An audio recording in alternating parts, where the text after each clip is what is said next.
Selamat pagi sahabat rohani yang dikasihi Tuhan. Sebelum kita mendengarkan firman Tuhan di pagi hari ini, marilah kita berdoa. Kasih karunia dari Allah Bapa dan anaknya Tuhan Yesus Kristus kiranya menyertai kamu sekalian. Amin. Firman Tuhan di pagi hari ini tertulis di Mika pasal 4 ayat pertama. Saya akan membacakannya untuk kita semua. Akan terjadi pada hari-hari terakhir, gunung tempat rumah Tuhan akan tegak melampaui puncak gunung-gunung dan menjulang di atas bukit-bukit. Bangsa-bangsa akan berduyun-duyun ke sana. Demikian pembacaan firman Tuhan. Sahabat rohani yang dikasihi Tuhan, saya mengajak kita merenungkan firman Tuhan di pagi hari ini dengan judul Tuhan memanggil kita untuk terlibat. Sahabat rohani, ketika sebuah kapal mengalami kerusakan di tengah danau atau lautan, beberapa orang mungkin akan mengambil sikap berdasarkan pendirian mereka masing-masing, sikap yang berbeda-beda. Mungkin ada yang berkata, ayo kita perbaiki supaya kita selamat.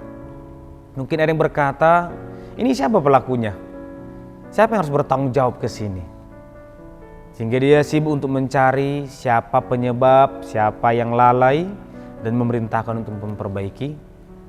Dan mungkin ada orang yang tidak peduli, biarlah, mereka kan sudah ahli di situ. Tentu kita tahu semua sikap seperti ini pasti punya alasan yang kuat mengapa mereka melakukan itu. Dan saat ini juga kita sering menemukan hal-hal yang demikian. Banyak orang yang memilih terlibat, banyak orang yang memilih menonton, banyak orang yang memilih berkomentar atau menunggu orang bertindak supaya saya mendapatkan hasil. Tapi sejujurnya saya yakin kita tahu apa solusi terbaik, yaitu terlibat. Sehingga kita tidak hanya menantikan, tidak menunggu, tidak menuntut, tapi ikut mempercepat agar kita sama-sama selamat. Nah, kepada bangsa Israel, Allah memberikan wahyu, gambaran tentang apa yang akan terjadi melalui mereka.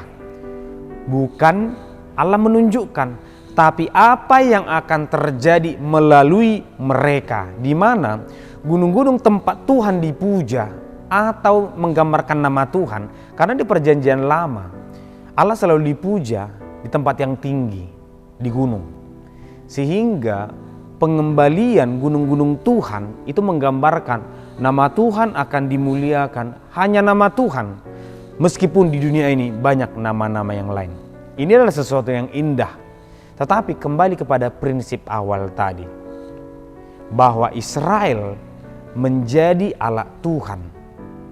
Israel terlibat untuk mewujudkan keadaan itu, untuk mengembalikan keadaan semula kepada keadaan yang sekarang ini. Bahwa sekarang ini sudah rusak, di mana nama Tuhan tidak lagi didengarkan oleh bangsa-bangsa di dunia ini. Maka Tuhan memanggil Israel, ayo melalui engkau kembalikan nama Tuhan itu. Melalui engkau tunjukkan kepada dunia bahwa orang sudah sepatutnya datang kepadaku.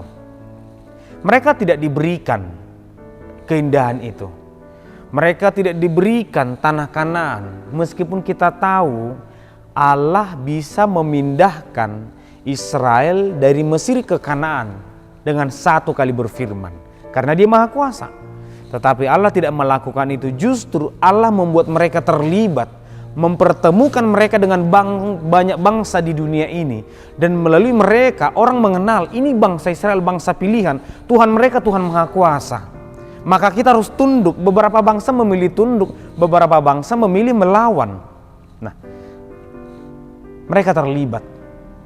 Dan kita juga harus terlibat. PL sering digambarkan dengan pertandingan antara Tuhan. Bukan mau mengatakan bahwa Tuhan harus membunuh bangsa lain, tidak.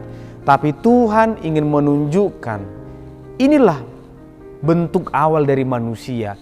Akulah Tuhan yang berkuasa, dan hanya kepadakulah engkau menyembah, tidak kepada yang lain. Dan tugas Israel menunjukkan bahwa Tuhan mereka adalah Tuhan yang benar, dan semua bangsa harus mengikuti. Sehingga peperangan bukan hanya tentang benci atau suka tidak suka, tapi bagaimana Allah berkuasa atas dunia. Ketika kita yang sudah percaya mengatakan, aku percaya kepada Allah, kepada Yesus Kristus dan Roh Kudus, dan ternyata itu tidak cukup.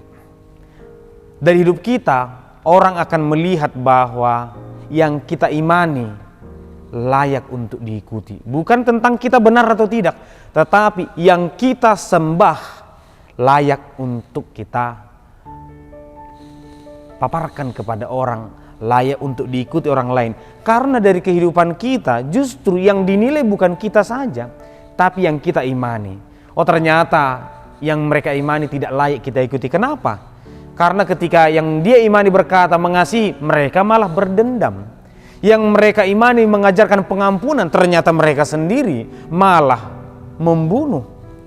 Kita bisa melihat bahwa perbedaan sekarang, perbedaan agama justru kayak perbedaan Tuhan. Bahkan banyak orang yang memilih untuk berdebat untuk menunjukkan kami yang paling benar. Kami bisa membuktikan ajaran kami paling benar. Tapi firman Tuhan mengatakan kita terlibat untuk menghadirkan kasih, kebaikan, damai sejahtera kepada mereka, kepada siapapun dan kepada seluruh dunia.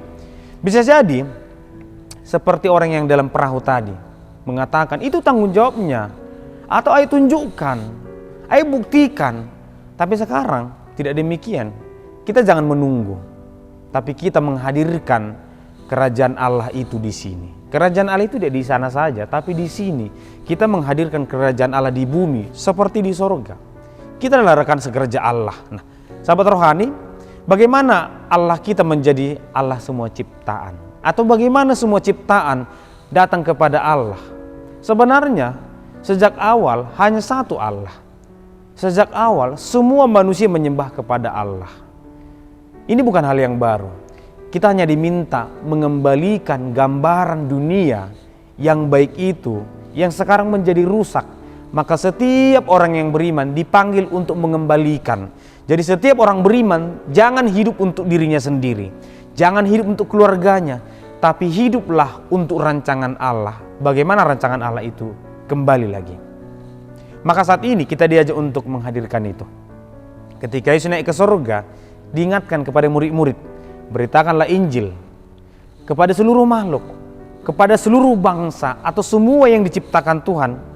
Ini tentunya tidak mungkin terjadi dalam satu orang, tetapi semua orang. Ini pekerjaan yang berlanjut. Seorang ayah berkata kepada anaknya, seorang ayah membimbing anaknya, seorang ayah membawa anaknya kepada Kristus. Demikian juga anaknya melakukan hal yang sama. Maka mari menjawab pertanyaan ini. Apakah orang lain bisa melihat gambaran Allah dalam diri kita saat ini? Apakah melalui kekristenan kasih Allah dirasakan oleh orang lain? Kita bukan penonton dan penanti, melainkan orang yang terlibat dalam rancangan Allah.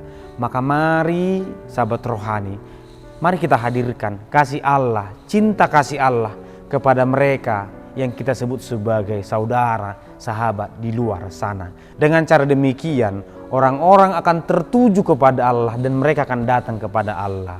Tuhan memberkati kita. Kita berdoa.